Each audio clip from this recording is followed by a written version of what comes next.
I'm looking for changes in the water course, and I'm looking for changes in the landscape around it. I'm looking at the change in color from those luxurious, deep, rich greens, those greeny blues in the spring, through to that arid whites and grays and taupes in the fall, and the pure whites in the winter, and the blue whites. So I'm not thinking about anything really.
Sometimes we'll stop and just sit on a rock and chat and watch the river flow. That's always a nice thing to do.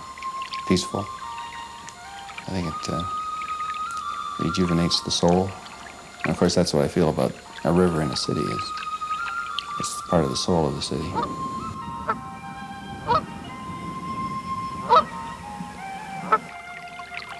What we're talking about here is the fact that a river is a living system. It's not just water flowing in a ditch. It's alive in some very important ways. There are things that live in it, but ultimately all the life in the watershed is related to it in some way or another.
I think part of it is the appeal of a substance that has usually, if it's not strongly contaminated, has with it an impression of health and vitality.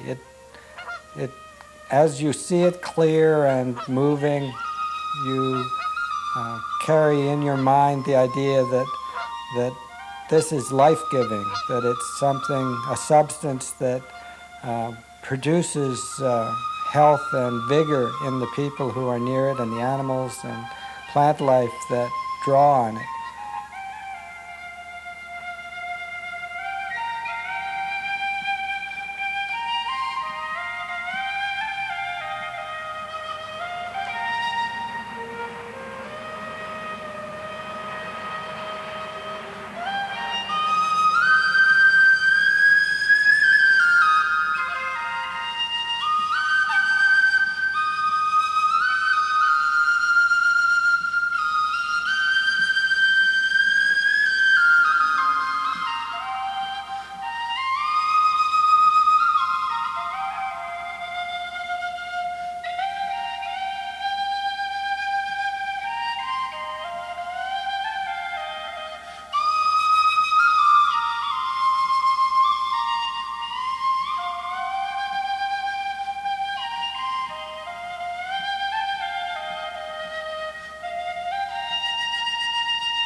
The locally quarried limestone, mostly along Waterloo Avenue, but much from the actual riverbanks itself, gives this city a particular look that's in fact distinctive, if not unique, in Ontario or in Canada.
Left, right, and center. That's all I'm getting is rocks.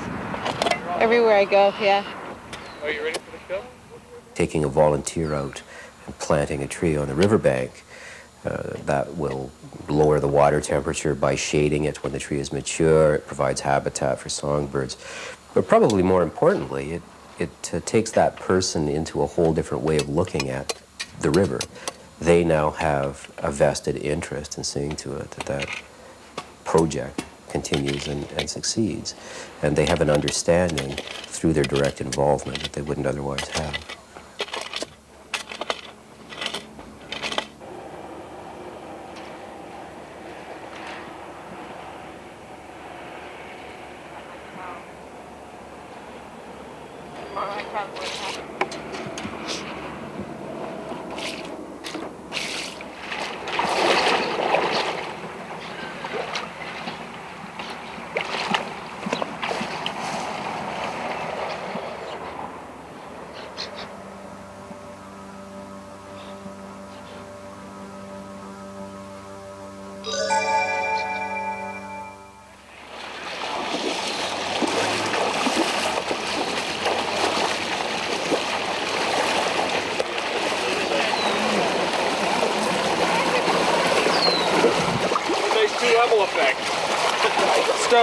Or do we want to go where Okay, we Dave. pass in the middle?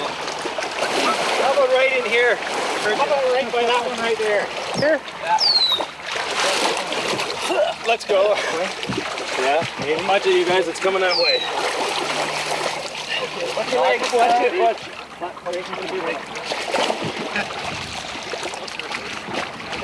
Yay. Some trees. No, I've got it here. Whoa.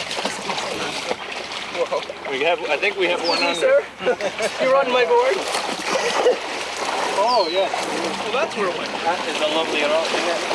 There you go. That's one of the good things about the river, is that it has this ability to be a community builder for the city as a whole, but also in different neighborhoods.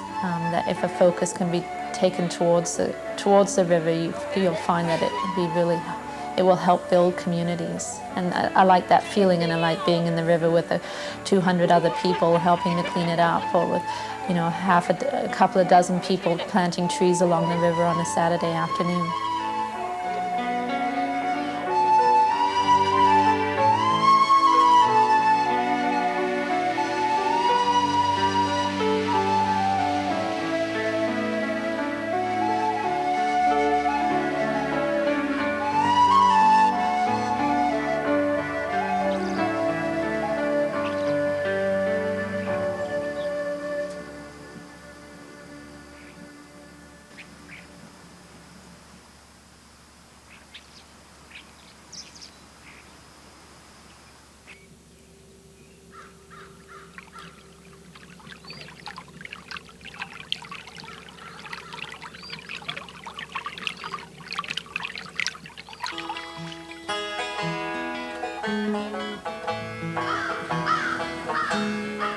The connection between town and country that Galt had worked toward in the sense of creating a town in advance of settlement to stimulate agricultural development worked out.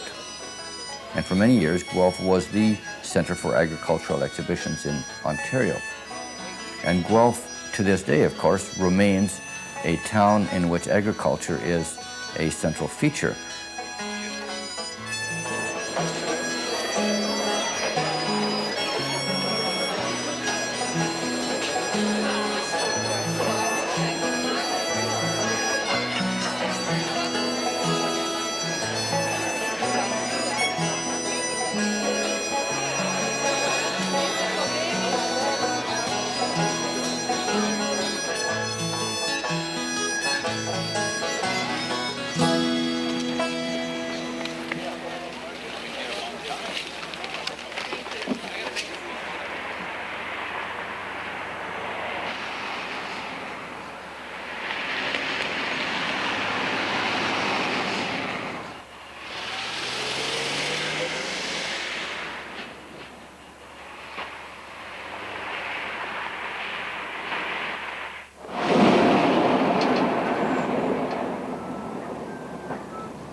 By improvement, I don't mean manicured green lawns, but I mean improved in such a way that we preserve the uniqueness and the beautiful part of the river, but also make it accessible to people so that they can enjoy it also.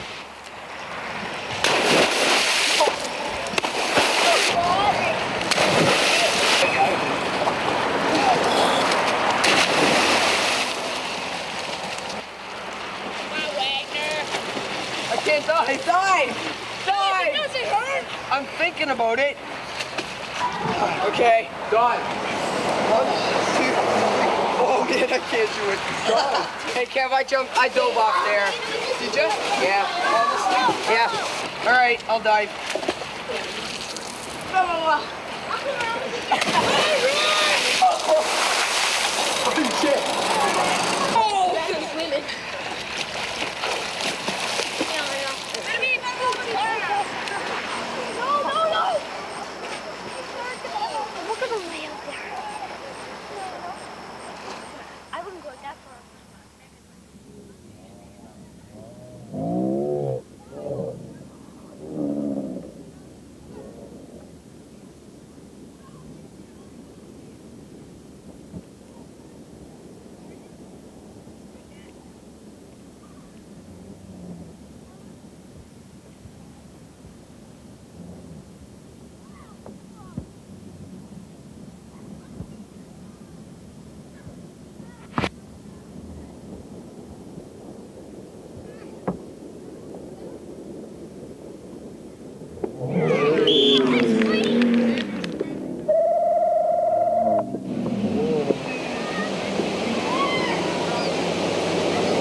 the river. I think it's a very important link to our past, and we don't have a future if we don't keep in mind our past. The river in Guelph links our past to our now and to our future. It's a very integral part of our historical basis, the river.